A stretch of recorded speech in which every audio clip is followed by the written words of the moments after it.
Palanikon päällä.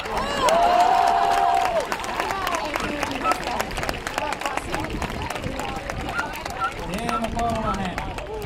Katista Friidalla seuraavana lähtövuoroon -3,57 tällä miehellä. Ja Koirakolla on etua tuon hyppyradan jälkeen ja se kertoo sitä, että kun hyppärillä mennään noin lujaa, niin varmasti sitä vauhtia riittää myöskin täällä Lapiradalla.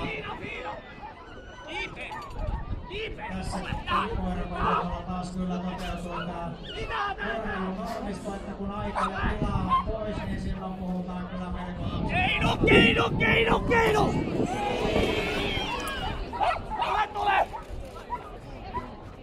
Ja edelleen olenko ymmärtänyt niin, että ollaan nollassa kiinni ja jos siinä ollaan, niin 1-5 sieltä tuli, mutta varmasti